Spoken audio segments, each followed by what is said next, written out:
Hello నమస్తే.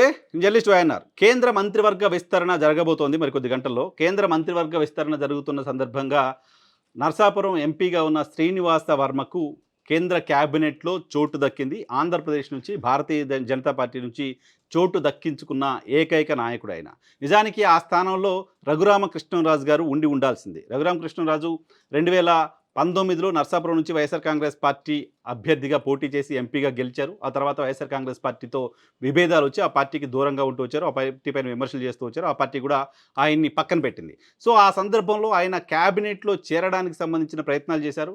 ఓ దశలో ఆయన్ని క్యాబినెట్‌లో చేర్చుకోవడానికి సంబంధించి కేంద్ర ప్రభుత్వం, భారతీయ జనతా పార్టీ నాయకత్వం కూడా అంగీకరించింది. అయితే వైఎస్ఆర్ కాంగ్రెస్ పార్టీ ఎంపీగా ఉన్న రఘురామకృష్ణరాజు గారిని కేంద్ర క్యాబినెట్‌లో చేర్చుకోవడం అనేది సాధ్యమయ్యే పని కాదు. వైఎస్ఆర్ కాంగ్రెస్ పార్టీ గనక ఆయన పార్టీ నుంచి బహిష్కరిస్తే, సస్పెండ్ చేస్తే డెఫినెట్‌గా ఆయన భారతీయ జనతా పార్టీలోకి వెళ్ళి కేంద్ర మంత్రి అయ్యే అవకాశం ఉండేది. సో వైఎస్ఆర్ కాంగ్రెస్ పార్టీ కూడా ఆ సమాచారం ఉన్న కారణంగా ఆయన్ను చివరి వరకు పార్టీ నుండి సస్పెండ్ చేయలేదు. కేవలం క్రమశిక్షణకు సంబంధించిన షోకాజ్ నోటీస్ ఏదో ఇచ్చి వదిలేశారు. సో ఆయన గనక సస్పెండ్ చేసుంటే ఖచ్చితంగా ఆయన ఇప్పటికే కేంద్ర మంత్రిగా ఉండుండేవాళ్ళు.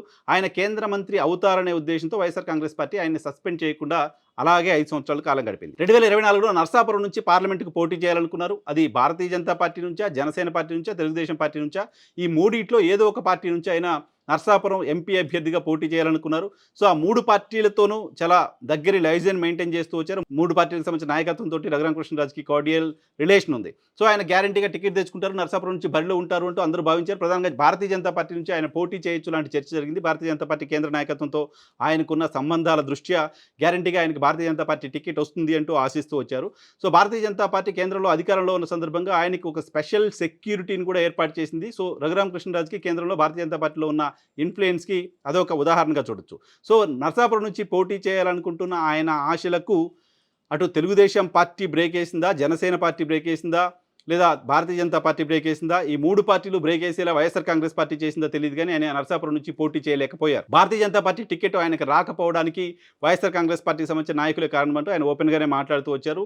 సో భారతీయ జనతా పార్టీ పైన ఒత్తిడి తెచ్చి జగన్మోహన్ రెడ్డి నాకు టికెట్ రాకుండా చేశారు లాంటి ఆరోపణలు త్రిపుల్ ఆర్ వైపు నుంచి వచ్చాయి. ఆ తర్వాత జనసేన లేదా టీడీపీ 2 పార్టీల్లో ఏదో ఒక పార్టీ నుంచి టికెట్ వస్తుందని ఆశించినప్పటికీ వాళ్ళు కూటమిగా పోటీ చేస్తున్నప్పుడు భారతీయ జనతా పార్టీ నరసాపురం తీసుకుంది అంటే ఇంకా ఆయన మళ్ళీ అక్కడ పోటీ చేయడానికి సంబంధించిన అవకాశం లేదు. కూటమి నుంచి ఎవరో ఒకరు అక్కడ పోటీ చేయాలి కాబట్టి.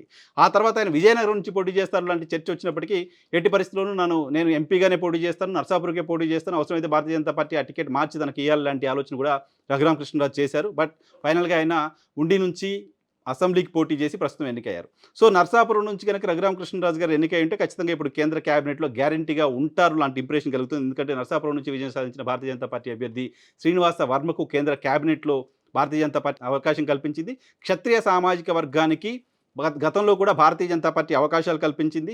దక్షిణ భారతదేశంలో ఆ సామాజిక వర్గం నుంచి అవకాశాలు దక్కించుకోవడానికి సంబంధించిన పాసిబిలిటీస్ కేవలం ఆంధ్రప్రదేశ్ రాష్ట్రంలో మాత్రమే ఉంటాయి. గతంలో కృష్ణరాజు గారు కూడా అక్కడి నుంచి కేంద్ర క్యాబినెట్‌లో భారతీయ జనతా పార్టీకి సంబంధించిన క్యాబినెట్‌లో పనిచేశారు. సో ఇప్పుడు వర్మ గారు అక్కడ పనిచేయబోతున్నారు.